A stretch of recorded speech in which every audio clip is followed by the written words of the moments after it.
Okay, we're going to have some Philly cheesesteaks tonight, so I decided to do a video for you. And I will tell you that if you plan ahead and have all the ingredients, making these will actually take less time than getting in the car, driving to, your local sub shop and getting one and coming back. So you just need to make sure you plan ahead and get everything. And all it takes is I get these at Kroger, beef shaved steak. Okay, so the steak's already shaved and ready to go. I use the Boar's Head white American cheese, but if you like another cheese, you can use it. For my hoagie rolls, I like these Martin's hoagie rolls, but again, whatever, pleases you. If you like green peppers and the devil's vegetable, you can use those. I'll do those for Will's and Kim's. I won't use them for mine. Some worst word in the world sauce, and then some bacon up. And if you're wondering what is bacon up and where can I find it, it's basically just bacon grease. And you can get it at Walmart or Ace or somewhere. Probably not Kroger or Publix, but it will be easy for you to find. So those are the ingredients that you need, and we'll go over the next steps. But first thing is to make sure you have everything. Okay, this could be done, all of this that I'm going to show you can be done inside with multiple skillets, but I'm actually doing it out here on the grill in a setup that you could use on a smaller grill like what Chris and Brighton are going to have. So I'm just using two sections of the grill, one with the griddle insert, one with a cast iron skillet. Actually, I think it's the size that Chris and Brighton have, but anyway, to get started. So what we're doing here is I've got some bacon up in here. Okay, and again, that's just rendered down bacon fat, and I'm going to heat it up. You could use butter if you wanted. You could do, whatever you want. And basically, what I'm going to do is I'm going to use that. Again, if you're, not lactose intolerant and you like butter, use butter. If you want to use olive oil, use olive oil. I'm using the bacon up. And then I'm going to put some peppers and some of the devil's vegetable in it to saute for Kim and Will. I'm not going to use those, of course, but those will be some toppings that you can mix in. So that's step one. Is if you want to do onions, peppers, whatever, you can start sauteing them. Otherwise, all you're going to need is the griddle part to it. And actually this, the sauteing of the vegetables takes longer than anything else. So I'm starting this early before I do anything with the with the beef. So we'll get these started, get them softened up and caramelized, and then we'll put the beef on. What I've found, by the way, is one of these things is good for two people, maybe three, but because I like a hearty steak sandwich, I use one of these for two people. We've got three of us here tonight, so I'm actually doing two of them, and then we'll have some left over. So that's, we're getting started here, and then we'll check in a minute.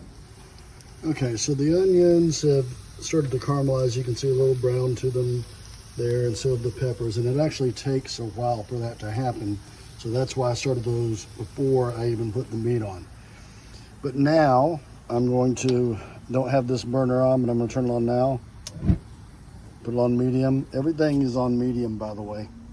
And then I'm going to let the bacon up, let the bacon up, get laid down. And then I'm going to put the beef on there, start cooking it. Put the beef on there. You can see the bacon up is kind of melting back in on to make a good cooking surface. And now I'll just dump the beef on there and we'll start cooking, and then mix in some Worcestershire sauce and then put some cheese on it, and we'll be done. I'll toast the buns up there a little bit. It's really super easy. So again, remember, this is 2 boxes or 2 packages full. If you're just doing it for 2 of you, you only need 1. It won't take up this much. But, you know, what we'll do is we're going to cook it. And some of this meat is stuck together, and when it warms up, it'll, you know, fall apart. You see what's happening there? And so we're just going to cook this up. And meanwhile, onions and peppers are caramelizing some more.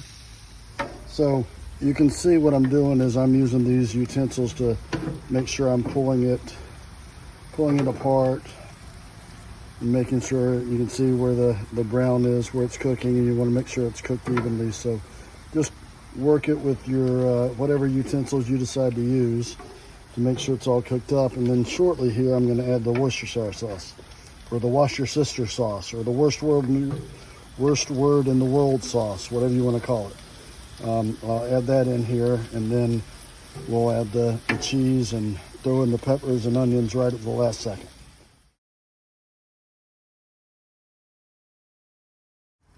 Okay, I just added the Worcestershire sauce, and then I'm not sure that you could tell, you could see it.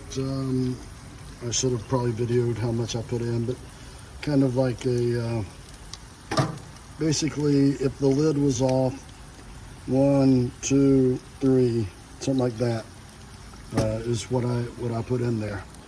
So that'll help flavor it up, and then we'll just keep working it till it's brown, and then we're gonna cover it and mix it in with the cheese. And then what I'm gonna do, because I don't want mine with the peppers and onions, is I will like split it in half and kind of like this, and we'll have half of it with the peppers and onions, then half of it not, and then you can build your sandwich. So getting ready to put the buns up there for a little toasting action. So we're getting there. This is so simple.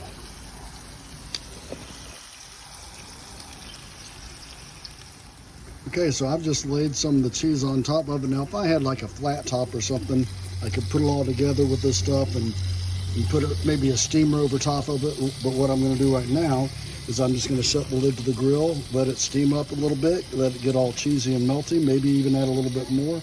That'll be it. So you can see that some of it is melting, and then I'm going to mix it together here, you'll see, then maybe add a little bit more.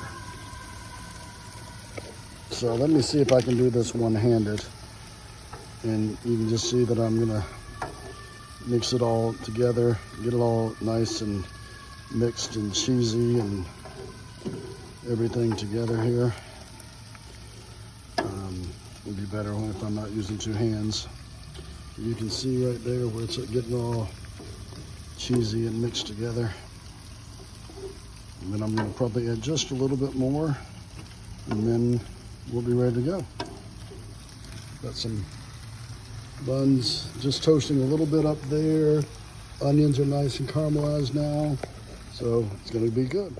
Okay, so I've got it split up. That's the no onions and no peppers, and this is the onions and peppers. And then all I do is just take these buns, put it in there, and you've got your Philly cheesesteak. It's that simple.